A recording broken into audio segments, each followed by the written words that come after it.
Hi, listeners. Welcome back to another episode of the Digestible Podcast. I'm Melissa, along with my sister, Staci, and we are here to bring you all the health and wellness information you need in the amount of time that your busy day can handle, and we make it easily digestible.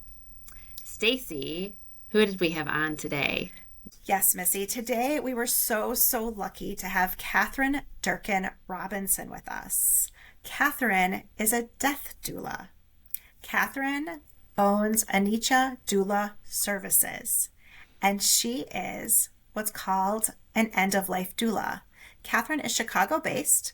She's a doula, educator, and advocate with a deeply multidisciplinary background in care, education, and public service. A credentialed NEDA proficient member of the National End-of-Life Doula Alliance and graduate of the University of Vermont's End-of-Life Doula program. She brings decades of experience to her work. She teaches future doulas at the University of New England and serves as an educator and board member with End-of-Life Psychedelic Care. Catherine also leads classes and workshops across Chicago at hospitals, universities, and senior living communities, and is known for her widely read death-positive writing. Her work is grounded in compassionate, inclusive care with extensive training in hospice volunteering, dementia support, LGBTQ+ caregiving, and end-of-life planning. And oh boy, did we have a special conversation with Catherine. She's amazing, and I would say be prepared for Catherine to completely change how you see death, and in such a positive way and in an enlightened way. If she had us, both of us, in tears, it was beautiful. And if so, I would recommend listening to this or sharing with others, because I love her approach to how to manage death, whether it's someone you love or it's something you're dealing with yourself. Yeah. And for me, I met Catherine at a talk that she gave, and I was unaware that this was even a thing. And it sounds like working with a death doula can take death from being something that's really scary to something that's actually beautiful. Missy and I teared up a little bit, but I think it's a really important conversation for literally everyone to hear. Enjoy the episode. Enjoy. Hi, Catherine. Welcome to the podcast. We're really happy to have you here today. Can you start us off with just explaining what is a death doula and what services you provide? Absolutely. Well, a death doula, sometimes we're referred to as end-of-life doulas or death midwives. I've even had some clients call me a death coach, my younger clients. And we're non-medical professionals that have an understanding of, the dying process, some non-medical pain relief. We provide spiritual and emotional care for both the person, the care seeker who has maybe had a terminal diagnosis or is dealing with a life-limiting illness or other kinds of transitions, but also their loved ones as well. Okay, great. How is what a chaplain does, and maybe even hospice care, a little different than what a death doula does? Yeah, that's a good question. So although I provide spiritual care and I've been trained in ways to do that, I'm not considered a chaplain. A lot of times I partner with hospice. I partner with the client or the care seeker's own care team. And we all kind of work together. Sometimes a person wants more than hospice can provide. A lot of people think hospice is 24-hour care, and it's not. And people want somebody to be with them the whole time, walking with them, holding space for them in a way that hospice can't quite manage at this point. Also, I get that everybody's so different. And so when people say to me, oh, you know what kind of services do you provide? Or what kind of typical care seekers do you see? They are all different. And every doula comes at this from a different point of view as well. So I have my own way, my own lens through which I view this work. And it comes from a lifetime of political organizing, to be like, which is strange, right? Because people think how could you do that? Although I joke around and say, I was a 30-year political organizer for progressive causes in Florida. That got me ready to work more than Hmm. anything. But I come at this from an advocate's point of view. Death doulas don't swoop in wearing a cape. We adjust yours. And so I want my clients to feel empowered to own this experience. I'm also an educator. I was a certified public school teacher for 10 years. I taught high school social studies. I also taught at the University of South Florida and Eckerd College on how to get bills passed. So I am a teacher. I help people understand that if they are stuck in a kind of a rural situation or a place where there are no doulas, where there is very little hospice support, and mom wants to die at home, that they don't have to panic. I can, join them remotely. I can maybe host 2 or 3 workshops. And by the end of that third workshop, they've got this. They realize that people have been caring for loved ones at home during this sacred transition since the beginning of time. And they can do it too. They just need a little support. They need a little education. They need maybe a little guidance in the beginning, but then they're off and running. So I have a different perspective on this than, say, somebody who was maybe trained as a therapist or a nurse or a musical therapist or a home health care aide, right?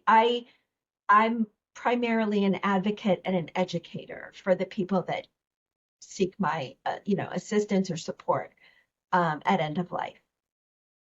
So beautiful. So it sounds like you actually help the loved ones become what the dying individual or the suffering individual needs. You aren't necessarily just that person. You also help prepare the people around them if they Yeah, want. yeah. I mean, we live in a death denying culture, so people are naturally scared. Um, a lot of people at end of life feel isolated and alone. Loneliness is an epidemic amongst older people, especially people who are dying. And I have found that when I'm doing this work and I'm reaching out and connecting loved ones and saying, look, there's, an opening next Tuesday. My client would love, your sister would love to see you. Why don't we set up a time where you can come visit?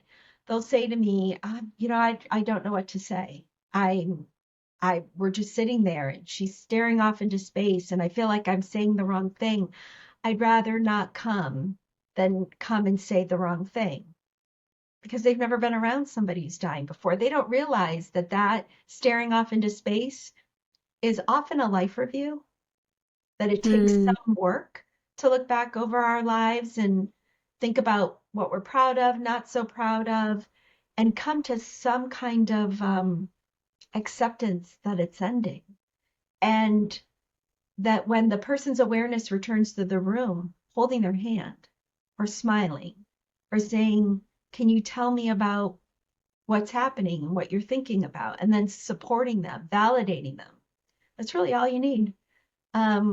We don't need to make it more complicated or difficult than that. But if somebody doesn't have any experience in that room or in that space, I can see why it would be scary. And so a lot of times people just need a little bit of awareness and an education about what to expect so they can better prepare for it. And then it's better for everybody. They get to say goodbye to their loved ones. They get to say their I love yous and I'm sorry's and thank yous. And then they get to take the knowledge to make their death even better. So it kind of, pays it forward in this continuous loop. So yeah, I find this work incredibly uplifting and life affirming and not at all scary. And when care seekers get to the end of their lives and they say to me, gosh, this wasn't nearly as bad as I thought it was going to be, I kind of wish more people knew that so that it would, Hmm. yes, make for a better death someday, decades from now, maybe, but a better life right now. That's also amazing. I feel like Mhm. today everyone is so scared of death, and maybe people have always been scared of death, or is it because like it always seems to, I think in our minds we think of it happening like in a hospital, and so it just feels scary. I think that's part of it. When I first started in this realm, I was about 5 years old. So I was raised Irish Catholic. And the Irish have a very particular relationship with death. We are encouraged to think of it as part of life from our youngest days. And so I was at my grandpa's last rites when I was not quite 5 and was surrounded by loved ones, aunts, uncles, siblings, cousins, the neighbors. Everyone was there, right? And we told stories and we laughed and we cried. And yes, the adults had whiskey, but that was the vibe. And then when the person died, we continued that with a wake. Now, I left Catholicism when I was older, but my family is still with me. Those rituals are still with me. And so I brought them and I thought to myself, oh, this is why it was so great because it was in the person's home. Um, and so I would help my friends who weren't shielded from the death of loved ones. If they said goodbye at all, it was in a hospital where there was wires and tubes and scary. And so I always thought of this just ideal good death as at home surrounded by loved ones. But as I do this work, I'm beginning to realize that there are all kinds of good deaths. And I do a lot of workshops in hospitals with doctors, nurses, social workers. Um, Nobody who got into this work to help people die, but people are dying in hospitals and they recognize that they want to provide better support. They want to make it less scary. And for some people, they can have a beautiful death in a hospital. They feel safe. They're surrounded by professionals who are kind of, able to attend to them at a moment's notice. Um, and we can make that little hospital room quite beautiful. And we can make that space quite supportive.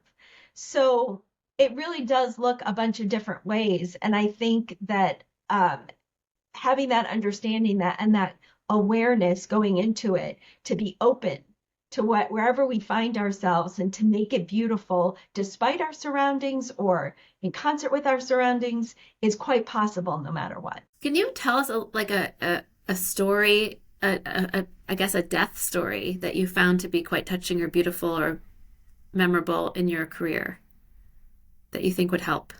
Yeah, there are so many. I understand that what happens after death is a mystery. We None of us are quite sure. Um, but we can be awed by that mystery rather than frightened by it. And so my favorite experiences that I've seen from clients, care seekers, are when they have near-death awareness. And I once gave a workshop where I said, the data is pretty clear. It's about 80% of us are going to experience this. And a longtime hospice doctor said it's 100%. Mm. So, so far, that's been what I've seen as well. So people get near to the end of their lives and they just appear to be having a conversation with somebody that I can't see or hear. Um, I like to let loved ones know when I'm doing the educating, when I'm letting them know what to expect or prepare for, that this is a possibility because it can alarm some loved ones who aren't used to it. Um, their loved one is having a conversation, but if we stop and we recognize what's happening, 95, 100% of the time, this is not a troubling experience for the person. It's comforting. They are not, this is very different from hallucinations, delirium, terminal agitation. That's very different from this. This is a visit of some kind. Sometimes it's not a visit, it's butterflies or angels. I've heard older nurses say they're talking to angels. Um, it's just a reality or a consciousness that we can't see or hear yet. And I love it. I love to see this happen. And I also like being there with the family to encourage them that when the person comes back, they return to the room and they say, I was just talking to mom, you don't argue with them. You don't dismiss it and say you're hallucinating or no, mom died 30 years ago. We don't argue, right? We lean in with some curiosity and we say, can you tell us what she said? Can you tell us what happened?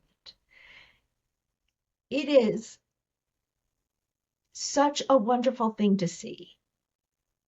And it's so common that I often wish everybody could see it just for a moment to catch a glimpse into how at the end of life some questions get answered for this person, some comfort, something's revealed to them that looks a wonderful, wonderful experience.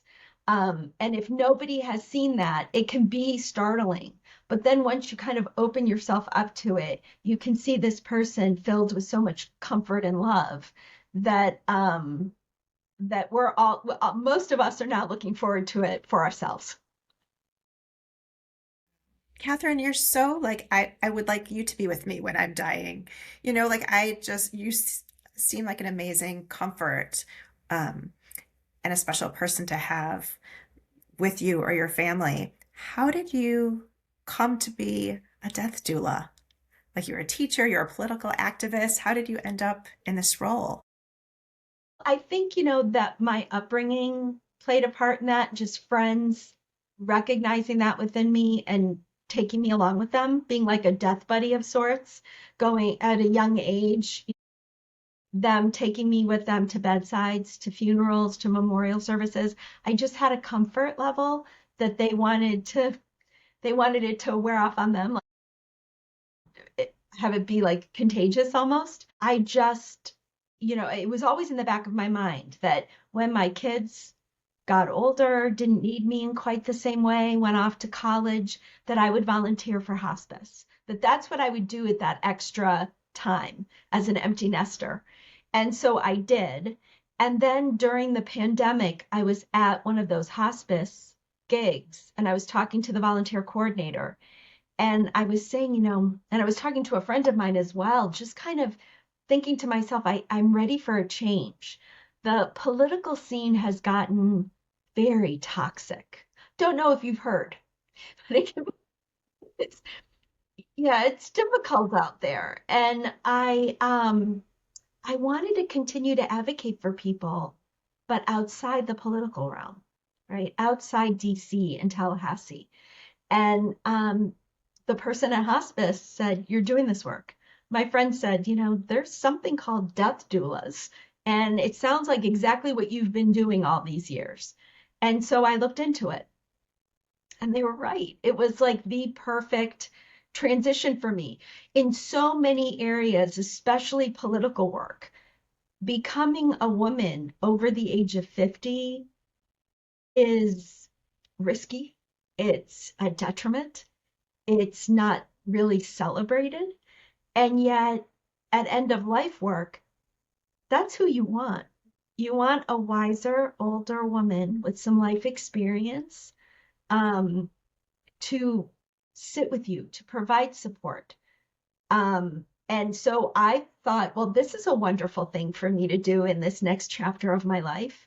And I can keep doing it. As I get older, I just get wiser, I get calmer, I've seen more, I'm eager to learn more until I can be my own last client. So it just seemed like a perfect fit.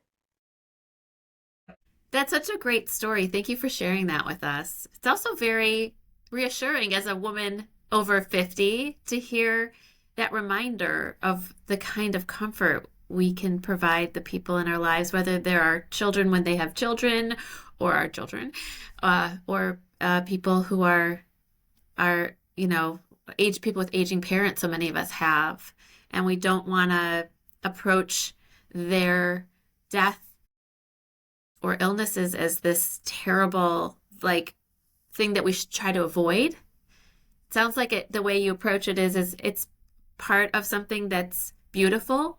And so to approach it that way and to help guide them and reassure them and be there with them so that it's not as frightening, so that it is could be a beautiful thing. It's just a nice reminder. So thank you. I'm so glad you're here. Yeah, I mean, I think it's a remembrance. We're sometimes just remember that this is temporary, that and that means everything is, and that there are lots of ways to practice letting go in life. And the suffering happens when we cling to how we think it should be. Mm. And that means that when relationships end, when life cycles, when one cycle ends and another begins, do we gracefully surrender? Do we lean in, let go, be open to learn? It really does help us practice for the big letting go. And that's, it's nice to look at it that way, as that this is a lesson to learn. It's a way to gracefully surrender. It's a way to let go. And it helps us become wiser and see that potential in everything. See the potential in every kind of way of letting go. And the potential of learning from everything, even the bad stuff that happens. Question. So have you ever worked with a family with a younger child or young adult that is dying? And if so, that is so tragic, right? It's not the order of things. Do you help families get to a place of peace with that? How do you do that? Well, so I teach at a couple university programs for doulas, and I always tell them, give some thought to who you would best serve, and then also who maybe you wouldn't be the best fit for. So and then form collectives so that you can all kind of support and recommend depending on who's calling you. And so when I started this work in Florida, I remember that a person I knew, he provided a ministry at prisons, and he had some men who were dying in prison, and he wanted a doula to come and be supportive for them. And that was not the best role for me. I knew that I wouldn't be the best fit for that, but I knew someone who would. So I recommended her. And then she was called a few months later by a couple who had a child in middle school who was dying. And she knew she wouldn't be the best person for that, but that I would. And so she recommended me. And that was my first client. I've since had more parents come to me, and it is very difficult. I think it helps me to stay present in the moment. It helps me to not make it about me. It has nothing to do with me. I do this whether it's an older person who reminds me of my mom. I have to say, this is not my mother. This is not my child. This is not my partner. This is not my best friend. And I find myself gently reminding myself to come back. Meditation really helps, having a meditative practice, but it just helps you understand that these thoughts come in and then they can go. And if I stay present in the moment, I recognize that this person, this family, is going to have this experience with or without me. And that by me being there, I can provide support so that it is not as difficult as it otherwise would be. And so that's how I kind of talk myself through it. And it has been really enriching and part of my own growth and wisdom to be with these young folks who are dying and the way that they see it as a young person versus the parents and the older relatives who see it very differently.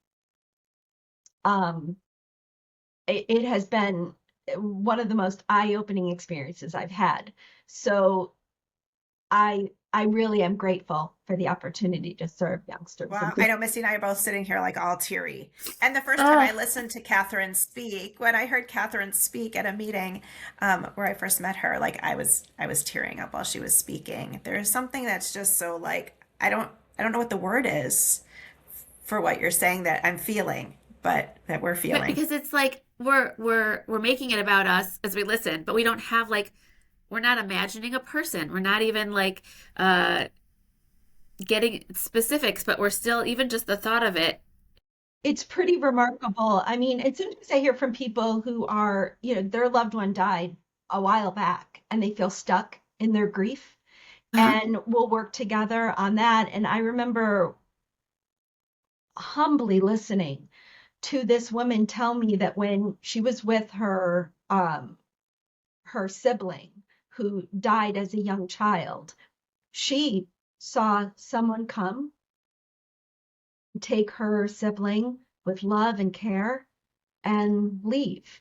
And she thought it was beautiful. It was when she went and told her parents that her sibling had died in this kind of accident at home that she recognized through their reaction that it was tragic, and that reconciling those two realities was her lifelong kind of mission. And that's also just a reminder that children see this very differently than we do. And neither one is right or wrong. It's just holding space for people and letting them express those emotions and those feelings, whatever they are, and feeling heard and understood. That's part of the process. And when people feel stuck, they just need that space to get unstuck. So that's a part of my work as well. Wow. How do children see it that from your experience? Well, and so like this person told me, this like sort of magical figure appeared, and that life is continuing in and all around us. She has lived her whole life with her sibling right next to her the whole time. Um, but that's how she saw it at 3 years of age. Um, Not tragic at all. Her sibling was being cared for and was safe and in and around love. Um, so I remind myself of that constantly. And people who have felt stuck in their grief, if they are not inclined, there's meditation, there is prayer, there is clergy, there is therapy, there is psychedelic medicine.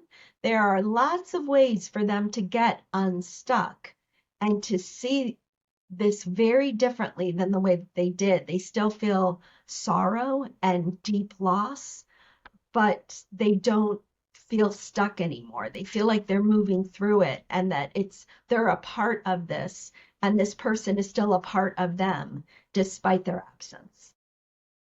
That's And it's so Yeah. hard to beautiful. put into words, Yes. but it's there. And when it's Yeah. revealed to people, when they feel like it's with them and then they can carry on with whatever their life is supposed to be now, it makes it just a little bit easier.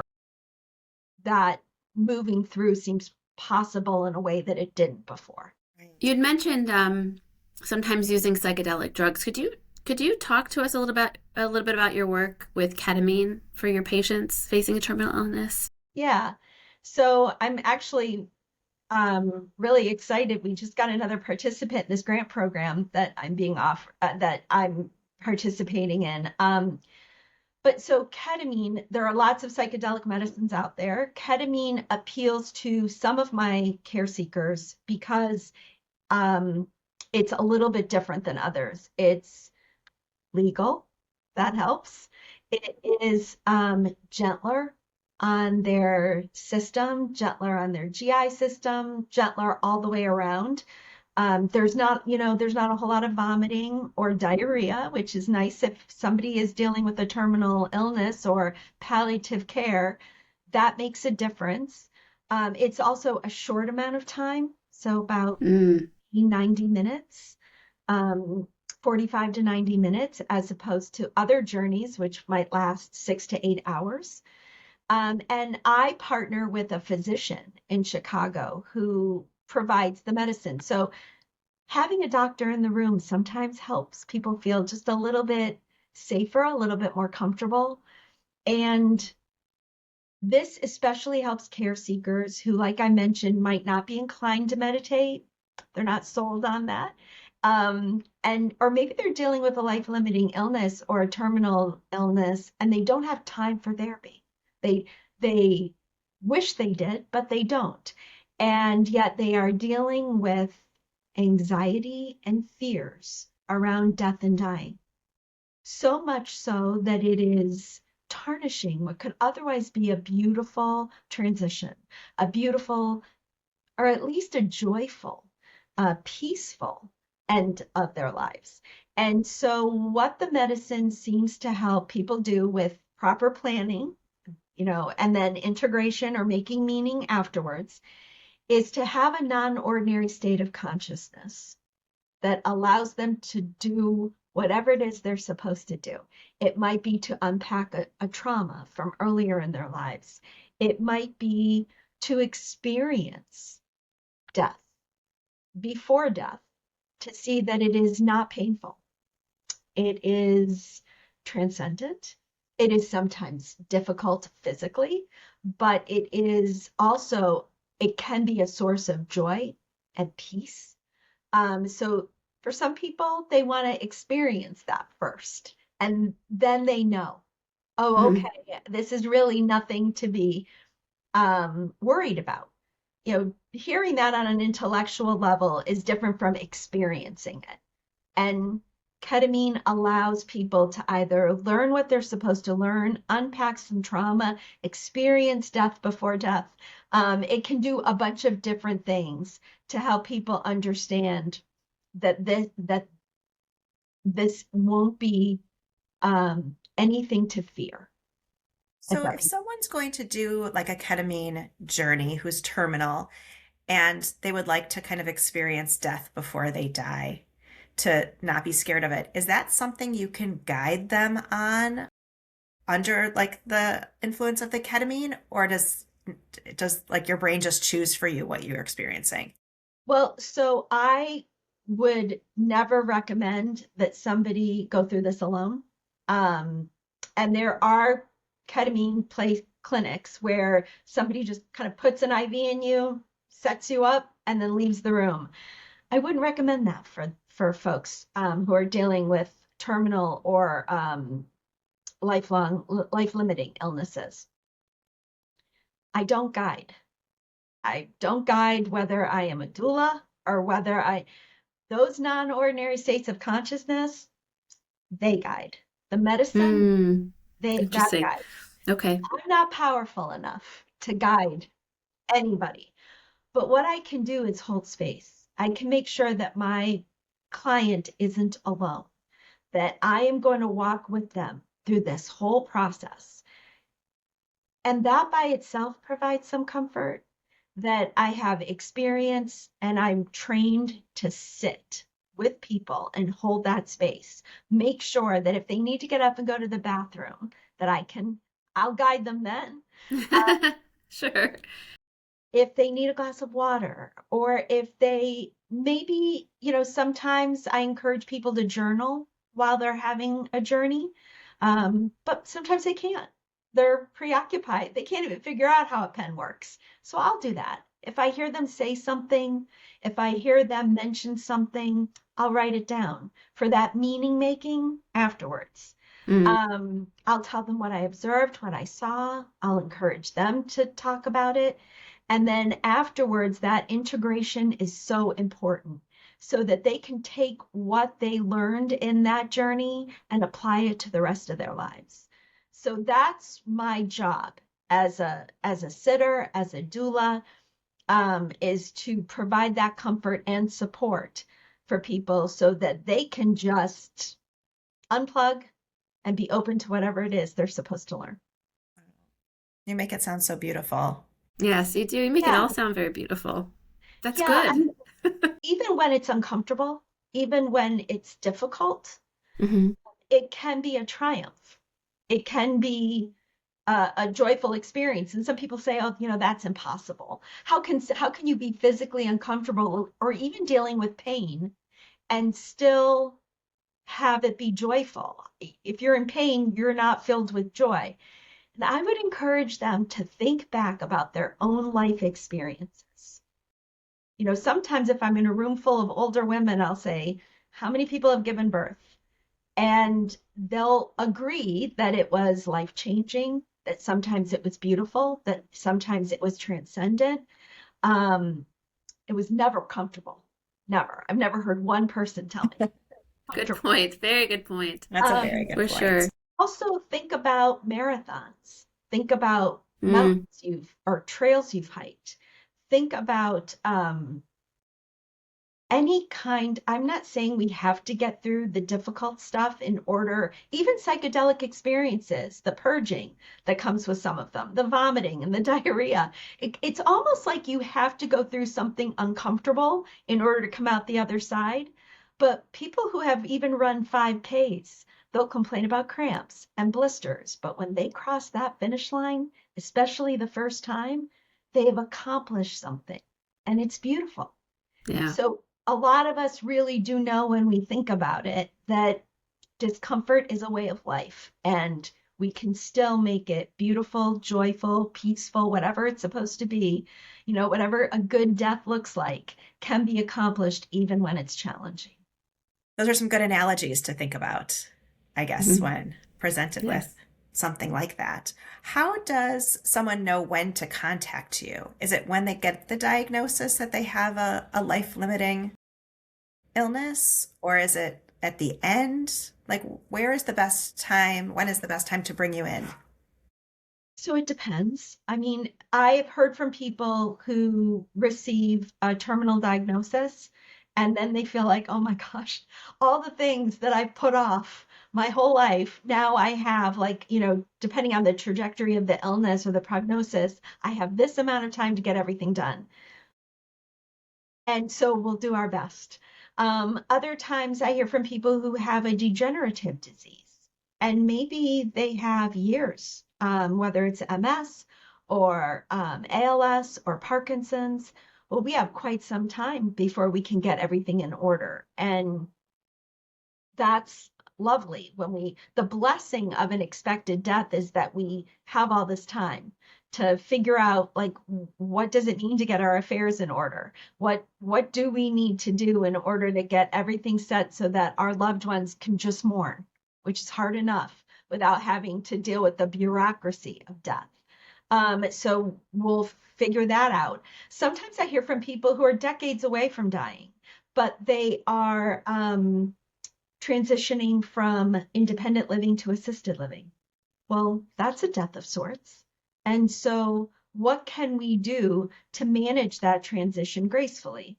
And then other times I'll hear from people who maybe they lost their spouse last year and they're still in grief. They're still kind of stuck in it, or they're still not over it.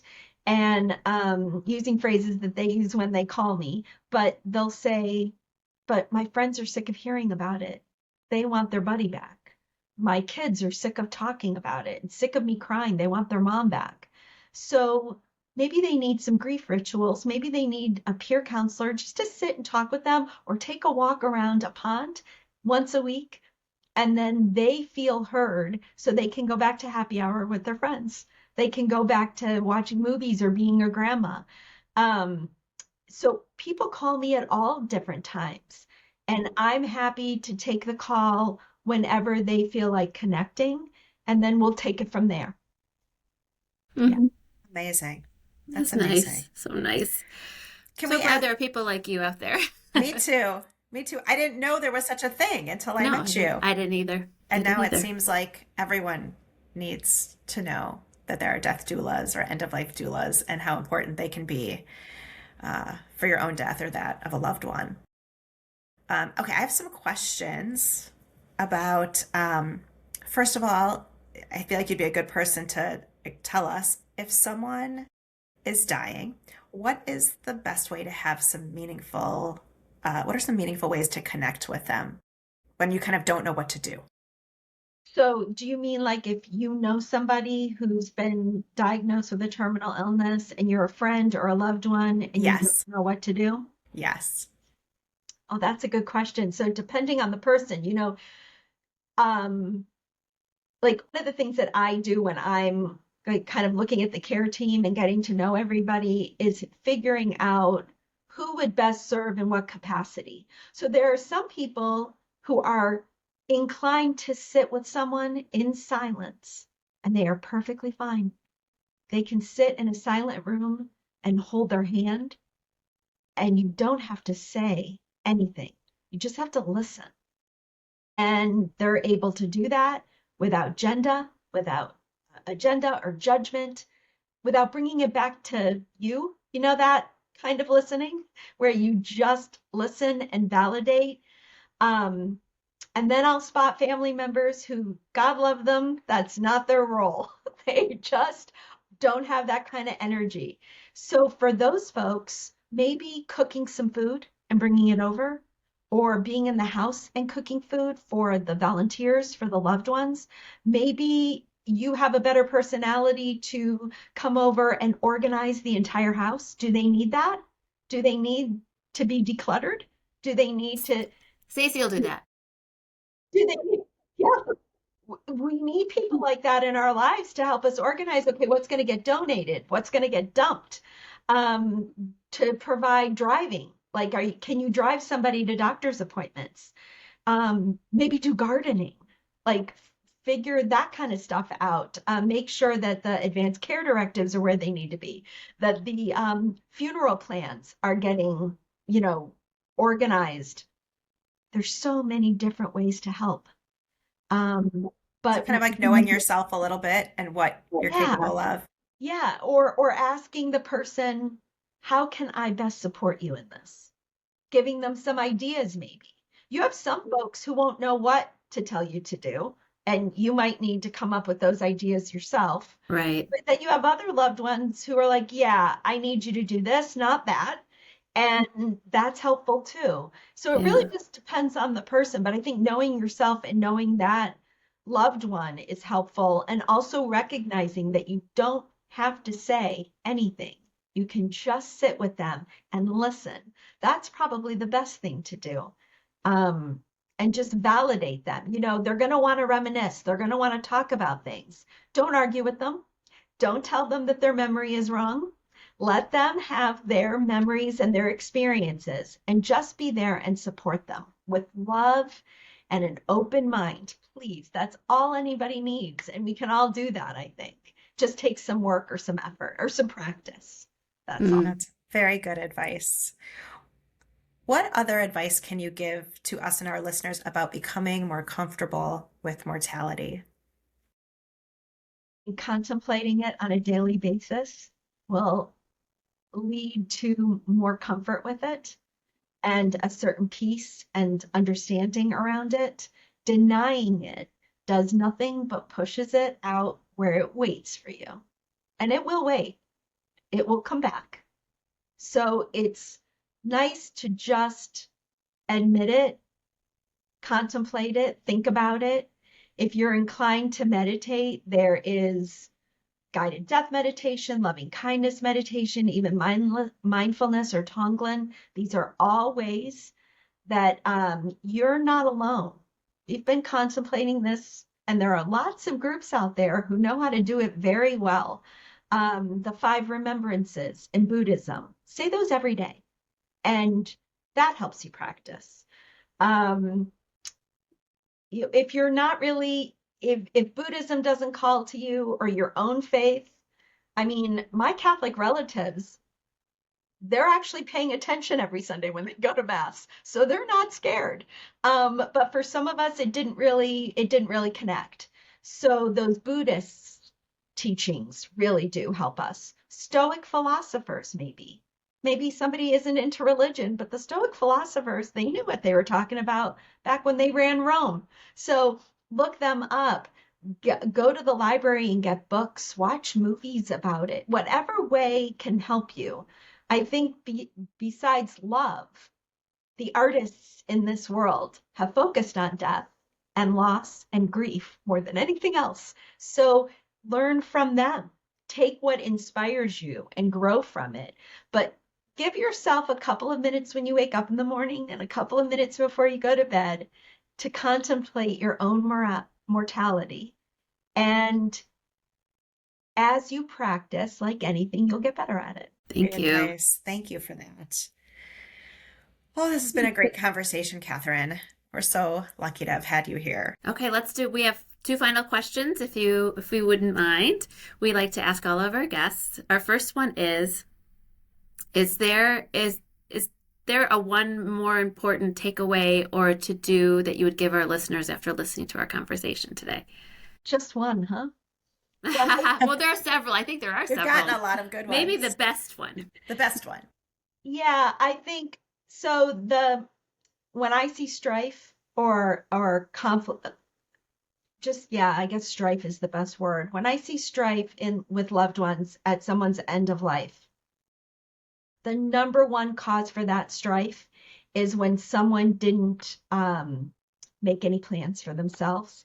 So their loved ones have to guess, and the loved ones argue about what would be better. So whether that's somebody didn't make advanced care directives, maybe they mentioned no heroic measures should be taken.